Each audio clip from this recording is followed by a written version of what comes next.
السلام علیکم ورحمۃ اللہ وبرکاتہ۔ وعلیکم السلام ورحمۃ اللہ وبرکاتہ۔ ارے بھائی بہت دنوں میں ملاقات ہوئی ہے، کہاں تھے اتنے دنوں سے؟ ارے بھائی کہاں ہوتے، بس پڑھائی میں مشغول تھے، پڑھائی میں وقت ہی نہیں ملتا، عصر سے مغرب تک کا وقت ملتا ہے بس۔ ارے بھائی پڑھنے میں اتنے بھی مشغول مت رہا کرو، میری طرح گھوما کرو، موبائل چلایا کرو، کبھی آپ میرا فیس بک چیک کرنا، اسٹوری دیکھا کرو، میرا جب پتا چلے گا میں کہاں کہاں گھومتا ہوں اور آتا جاتا ہوں۔ پڑھائی تو ہم نے بھی کی ہے، مگر دین کی پڑھائی تھوڑی بہت کافی ہوتی ہے۔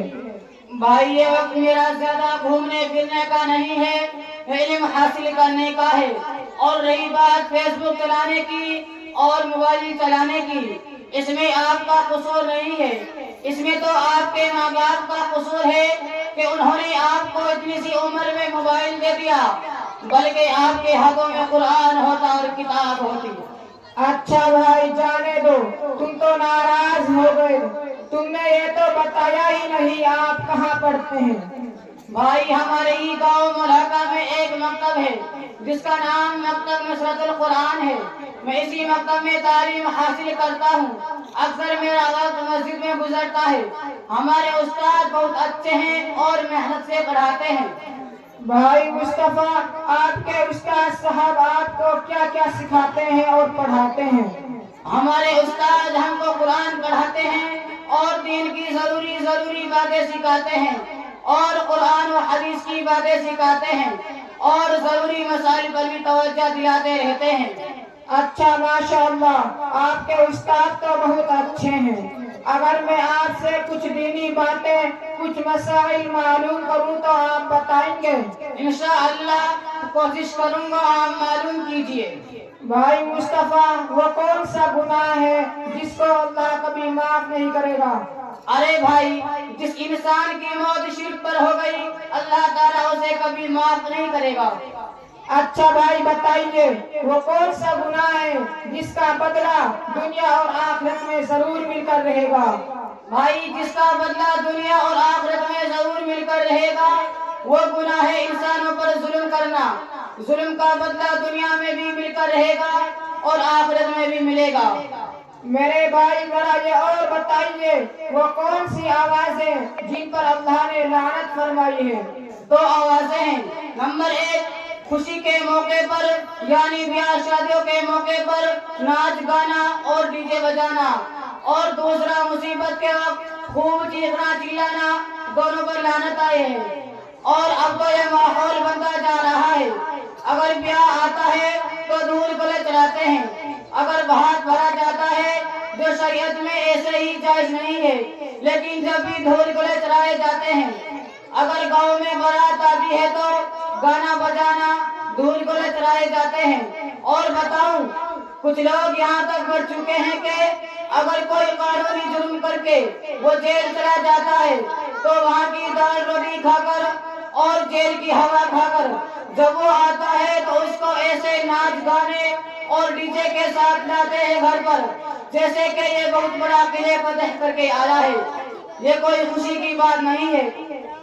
اب تو ایک جہالت اور شروع ہو گئی ہے کہ جب کسی لڑکے کی شادی ہوتی ہے یا لڑکی کی شادی سے پہلے رات میں اپنے گھروں میں ناچتی ہیں اس گھر کی عورتیں اور لڑکیاں ڈی جے کے سامنے، یعنی گھر میں کوئی اسپیکر بجا کر یا موبائل بجا کر اس کے سامنے لڑکیاں ناچتی ہیں اور وہاں سب گھر والے ہوتے ہیں۔ اب تو یہاں تک پہنچ گئی ہیں بھائی، لیکن اکثر شادی والے نہیں کرتے، کچھ بیچارے سادگی سے اپنے بچوں کی شادی کر لیتے ہیں۔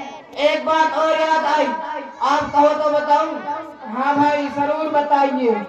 اب تو کسی گاؤں میں تو ناچنے والی رنڈیوں کو بلا کر بھی ناچ کرائے جاتے ہیں، اور پوری رات ناچنا اور ناچ کو دیکھنا یہ بھی ہو رہا ہے بھائی۔ بھائی کیا پیلے لوگ پوری رات اس ناچ کو دیکھتے ہیں؟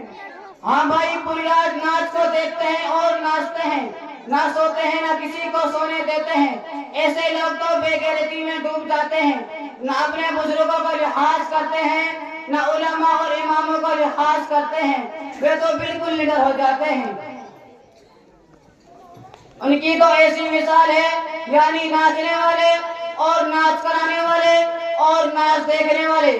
ناچنے والے تو ایک مردار جانور کی طرح ہے جسے ہم اپنی زبان میں کرک کہتے ہیں، اور ناچ دیکھنے والے ان جانوروں کی طرح ہے جو کرک کو کھاتے ہیں۔ آپ سمجھ گئے ہوں گے کہ میں کیا کہنا چاہ رہا ہوں۔ ہاں بھائی، میں سمجھ گیا ہوں۔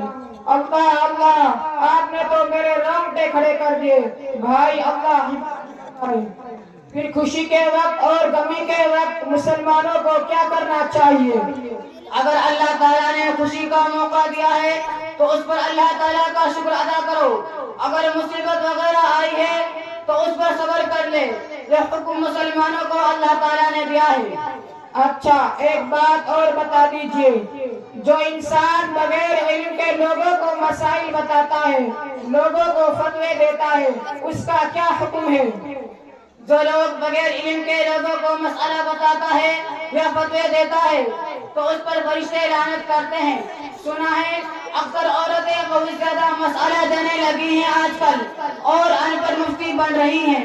ایسے مسائل بتاتی ہے، سن کر رونگٹے کھڑے ہو جاتے ہیں، اور سب سے زیادہ عاملہ بھی بن رہی ہیں۔ کوئی کہتی ہے جمعرات کو میرے پاس سید آتا ہے، تم جمعرات کو آنا، میں سب کچھ بتا دوں گی کہ آپ کی ہنسلی اور پیسے کس نے چورے، جبکہ قرآن کہتا ہے ان اللہ عالم غیب السماوات والارض انہ علیم بذات الصدور۔ دوسری جگہ قرآن کہتا ہے قل لا يعلم ما في السماوات والارض الغیب الا اللہ وما يشعرون ایان یبعثون۔ کوئی کہتی ہے پیر کو میرے پاس حاجی آتا ہے، نقش بناتا ہے اور دھاگا سے ردر کاٹتے ہیں۔ سب سے آگے آج کل عورتیں چل رہی ہیں۔ بھائی مردوں کا تو پوچھنا ہی کیا ہے۔ اگر کوئی آدمی کسی عالم سے مسئلہ معلوم کرے اور وہاں کوئی ان پڑھ آدمی ہو تو عالم کا منہ کھلنے سے پہلے ہی وہ آدمی غلط مسئلہ بتا کر فارغ ہو جاتا ہے، اور جب اسے کہا جاتا ہے یہ غلط ہے تو پھر مانگا سا منہ لے کر کہتا ہے ہم نے تو ایسے ہی سنا ہے۔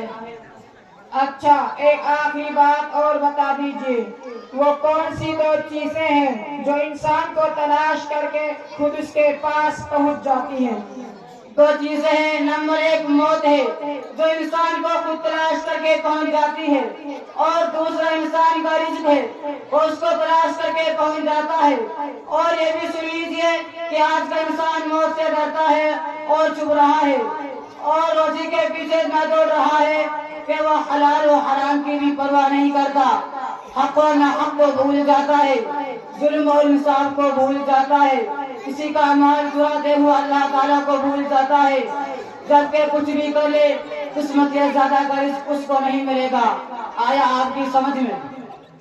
ہاں بھائی، آپ کی بات بالکل حق ہے اور سچ ہے۔ پھر کیا ضرورت ہے کسی کا دل دکھا کر مال حاصل کرنے کی؟ پھر کیا ضرورت ہے جھوٹ بول کر مال حاصل کرنے کی، دھوکہ دے کر مال کمانے کی؟ پھر کیا ضرورت ہے کسی کا مال ہڑپ کرنے کی؟ پھر کیا ضرورت ہے سود کا پیسہ لے کر کاروبار کرنے کی؟ میرے بھائی، آپ نے بہت ہی پتہ کی بات بتا دی۔ حقیقت میں ہمارا ایمان اگر مفت ہو جائے، اس بات پر ہمارا ایمان جم جائے کہ تقدیر کا لکھا ہوا کوئی مٹا نہیں سکتا ہے، تقدیر کا لکھا ہوا مل کر ہی رہے گا، تو ہماری ساری الجھنیں اور پریشانیاں دور ہو جائیں گی۔ پھر مسجد میں ہمارا دل لگے گا، نماز میں ہمارا دل لگے گا۔ واہ بھائی واہ، بھائی مصطفیٰ، آپ نے تو دنیا بھی بنا لی اور آخرت بھی۔ اللہ تعالیٰ تمہیں اس سے زیادہ ترقی عطا فرمائے اور تمہارے علم میں برکت عطا فرمائے۔ آمین۔ بھائی یہ سب کچھ مجھے آپ کی طرح کھیل کود میں نہیں ملا ہے، اور آپ کی طرح مکتب سے دور رہ کر نہیں ملا ہے، بلکہ یہ ساری باتیں مجھے میرے استاد نے بتائی ہیں اور سکھائی ہیں۔ اگر میں بھی آپ کی طرح پورے دن پاگلوں کی طرح مکتب سے دور رہ کر گھومتا پھرتا، کبھی دگڑوں میں، کبھی کھیتوں پر، کبھی روڈوں پر، کبھی دکانوں پر اور دیر رات تک گھر سے باہر رہ کر، اور میرے ماں باپ بھی آپ کے ماں باپ کی طرح بے فکر ہوتے جیسے آپ کے ماں باپ ہیں، ان کو آپ کے پڑھانے لکھانے کی کوئی فکر نہیں ہے، تو میں یہ ساری باتیں نہ سیکھ پاتا، اور یہ تو میرے استاد کی محنت کا ثمرہ ہے۔ آپ سے بھی ہاتھ جوڑ کر گزارش ہے کہ آپ عید کے بعد مکتب نصرت القرآن میں داخلہ لے کر اپنے آپ کو اس علم کے زیور سے آراستہ کیجیے، اور اس علم سے اپنے گھر والوں کو بھی فائدہ پہنچائیے، اور اپنی آخرت کی فکر کیجیے۔ ہاں جی، میں بھی عید کے بعد آپ کے مکتب نصرت القرآن میں داخلہ لوں گا۔ انشاءاللہ آپ میرے حق میں دعا کیجئے کہ اللہ تعالیٰ علم حاصل کرنا میرے لیے آسان فرمائے۔